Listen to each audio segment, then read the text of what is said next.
لە عێراقدا کوڕ ئەو کوڕەیە فریای خۆی بکەوێت و بۆی دەربچێت. ڕاوی گەندەڵکاران لە عێراق بەردەوامی هەیە. لەگەڵ دەست بەکاربوونی کابینەکەی عەلی زەیدی لە عێراق وەرزی ڕاوی گەندەڵی دەستی پێکردووە.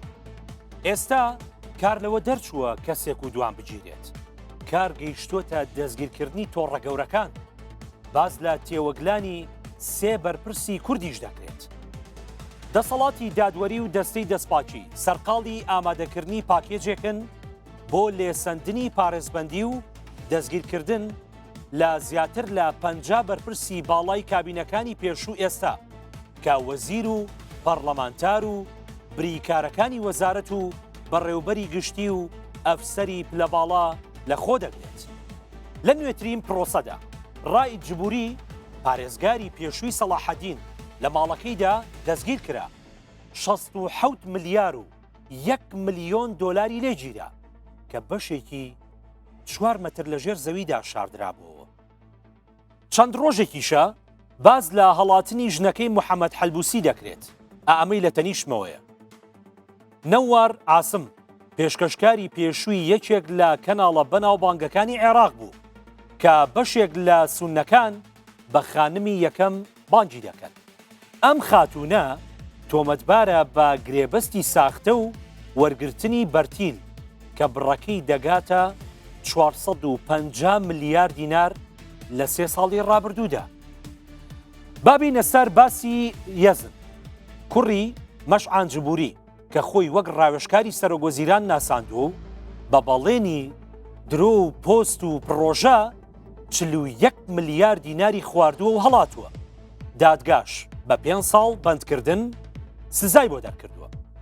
سەری مارەکەش کە هەمووانی ئاشکرا کرد عەدنان جومەیلی بوو، بریکاری پێشووی وەزارەتی نەوتی عێراق لە ماڵەکەیدا دەست بەسەر 10 ملیۆن دۆلار دەیان ملیار دینار 40 خانوو و مڵک و ئۆتۆمبیلی گرانبەها بڕێکی زۆر لە زێڕ و چەک داگیرا.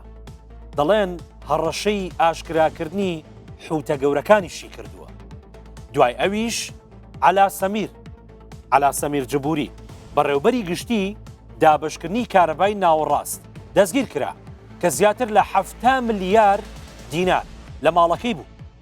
سەیرەکە لەوەدایە ساڵی 2023 خەڵاتی دەستپاکترین کارمەندی حکومی بەمەدرا بوو.